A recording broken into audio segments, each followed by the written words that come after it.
হনুমানের তাণ্ডবে দিশেহারা নবান্নের কর্মীরা। নবান্নে ঢুকে পড়ল হনুমান। আজ বৃহস্পতিবার রাজ্য প্রশাসনের সদর দপ্তর নবান্নে আচমকাই কোথা থেকে একটি হনুমান ঢুকে পড়ে, যাকে ঘিরে হইচই পড়ে যায়। প্রথমে হনুমানটি অর্থ দপ্তরের যায় 10 তলায়, এরপর সেখান থেকে লাফাতে লাফাতে নামতে থাকে। ঘটনাস্থলে পৌঁছায় বন বিভাগের কর্মীরা, কিন্তু না তারা চেষ্টা করেও ধরতে পারেনি হনুমানটিকে।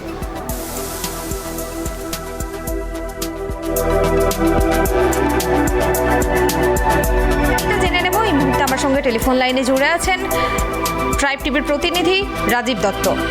রাজীব, যেরকমটা আমরা জানতে পারলাম, নবান্নে একটা হনুমান ঢুকে পড়েছে। এই মুহূর্তে তাকে ধরা গিয়েছে কিনা বন দপ্তরের পক্ষ থেকে? বলি যে আজকে হঠাৎ করেই নবান্নে প্রায় কিছুক্ষণ আগে একটি হনুমান হঠাৎ করে ঢুকে পড়ে এবং কিভাবে ঢুকলো সেটা কেউ বুঝতে পারেনি। বুঝতে পারছো রাজ্য প্রশাসনের সদর দপ্তর, এবং সেই হনুমানটি দেখা যায় প্রথম দেখা মেলে তাকে 10 তলায় অর্থ দপ্তরে তাকে দেখা যায়। কর্মীরা তখন হঠাৎ করে কর্মীরা দেখেন, কারণ সেই সময় সকল সরকারি কর্মীরা তারা অফিসে আসছিলেন, তারা দেখেন যে হনুমানটি একটি ঘরে ঢুকে পড়েছে। সেখান থেকে তারা খেয়ে বাইরে বেরিয়ে আসে এবং দীর্ঘক্ষণ সে 10 তলায় এসে বসে থাকে। তারপরে ওখান থেকে তারা খেয়ে সে চলে যায়। প্রচুর মানুষ, বুঝতেই পারছে যে হনুমান নবান্ন ঢুকে পড়েছে, হুলুস তুলুস বেঁধে যায়। কর্মীরা সবাই ভয় পায়, অর্থাৎ হনুমানটাও ভয় পেতে থাকে এবং ওখান থেকে সোজা সে উপরের দিকে উঠতে থাকে, অর্থাৎ 14 তলায়, যেখানে মুখ্যমন্ত্রী বসেন, মুখ্যমন্ত্রীর যে অফিস, সেই মুখ্যমন্ত্রী অফিসের উপরে ওখানে 14 তলায় চলে যায়। তারপরে সোজা আবার নেমে চলে আসে, নিচের দিকে নামতে থাকে তারা খেয়ে, এবং দীর্ঘক্ষণ তাকে বার করার চেষ্টা করে পুলিশ কর্মীরা এবং সরকারি কর্মীরা তাকে বার করার চেষ্টা করে। কেউ কলা দিয়ে তাকে দিয়ে বার করার চেষ্টা করে, কিন্তু সে কোনোভাবেই বেরোতে চাইছিল না, কারণ সে একটা জায়গায় লাফিয়ে লেপে তারা খেয়ে লাফাচ্ছে এবং তারপরে একটা জায়গায় যে বসে পড়ছে অনেকক্ষণ, এবং সে বোঝা যাচ্ছিল যে ভয় পেয়েছে, কোনোভাবে সে এখানে ঢুকে পড়েছে।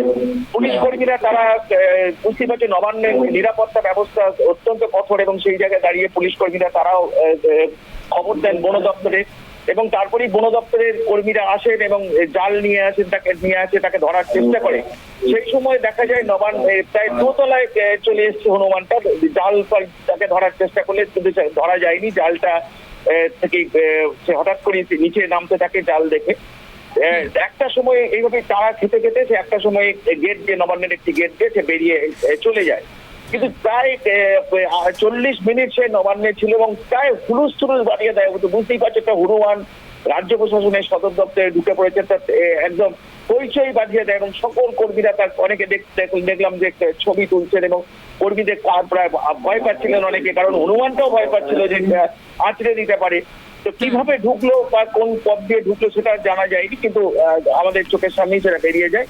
তো যতক্ষণ ছিল প্রায় হুলুস তুলুস বাঁধে সব কর্মীরা তারা বেরিয়ে আসে, তাদের অফিস থেকে বেরিয়ে চলে আসে, কারণ ঘরে ঢুকা পড়েছিল। কারণ হনুমানটাও এমন আতঙ্কগ্রস্ত হয়ে গেছে, কারণ বদ্ধ জায়গা, এখানে রাজ্য প্রশাসনের সদর দপ্তর, বুঝতেই পারছো যে সেখানে ঢুকেছে, বুঝতে পারছে না যে সেও হকচকিয়ে গেছে এখানে কিভাবে ঢুকলো, অর্থাৎ সেও ভয় পাচ্ছিল। এত মানুষ দেখে সেও কিন্তু ভয় পাচ্ছিল। শেষমেশ কিন্তু বেরিয়ে খুব কোনো গোলমাল হয়নি বা কাউকে আঁচড়েও দেয়নি, সে নিরাপদে সে কিন্তু বেরিয়ে যায়। হনুমানটা সুস্থভাবে বেরিয়ে যায় এবং স্বস্তির নিঃশ্বাস ছেড়ে বাঁচে সরকারি কর্মী, নিরাপত্তা কর্মী সহ পুলিশ এবং সরকারি অফিসাররা। কারণ সে দীর্ঘক্ষণ তাকে কোনোভাবেই বার করা যাচ্ছিল না। সে যখনই তারা খাচ্ছে, সে একটা জায়গা থেকে আরেকটা ফ্লোরে চলে যাচ্ছে, কিছুতেই বার করা যাচ্ছিল না। তাকে চেষ্টা করা হচ্ছিল কলা, কেউ বিস্কিট দিয়ে তাকে গেট দিয়ে বার করার চেষ্টা করা হচ্ছিল, কিন্তু কোনোভাবেই তাকে পোষ মানানো যাচ্ছে বা কোনোভাবেই তাকে হঠাৎ করেই যখন একজন কলা দিতে গেলেন, সেই সময় সে রেগে গেল, অর্থাৎ রেগে গিয়ে কলাকে ছুঁড়ে ফেলে দেয়। বোঝা যাচ্ছিল সে অত্যন্ত এখানে ঢুকে আতঙ্কিত হয়ে গেছে। তেমনি কর্মীরাও আতঙ্কিত হয়ে গেছিল, পুলিশ কর্মীরা তারাও আতঙ্কিত হয়ে গেছিল কিভাবে ঢুকে পড়েছে। কারণ মুখ্যমন্ত্রী আজকে নেই, মুখ্যমন্ত্রী আসেননি, মুখ্যমন্ত্রীর ফ্লোরেও তিনি হনুমানটা চলে গিয়েছিল, যদিও মুখ্য সচিব সহ সমস্ত পদস্থ অফিসাররা তারা রয়েছেন। অর্থাৎ এই হনুমানের যতক্ষণ ছিল বেলায় হুলুস থুলুস কাণ্ড বাঁধিয়ে দেয় আজকে রাজ্য প্রশাসনের সদর দপ্তরে। ধন্যবাদ রাজীব। যেরকমটা আমরা জানতে পারলাম, হনুমানের তাণ্ডবে একেবারে দিশেহারা হয়ে পড়েছিল নবান্নের কর্মীরা। নবান্নে আচমকায় ঢুকে পড়ে এক হনুমান। রাজ্য প্রশাসনের সদর দপ্তর নবান্নে আচমকাই একটা হনুমান ঢুকে পড়ে এবং তাকে ঘিরে হইচই পড়ে যায়। প্রথমে হনুমানটি অর্থ দপ্তরের 10 তলায় যায়, তারপর সেখান থেকে লাফাতে লাফাতে দোতলায় নামে। ঘটনাস্থলে পৌঁছায় বন বিভাগের কর্মীরা, কিন্তু তারাও তাকে ধরতে পারেনি। পরে অনেকক্ষণের প্রচেষ্টায় হনুমানটি কিন্তু নিজে থেকেই বেরিয়ে যায়।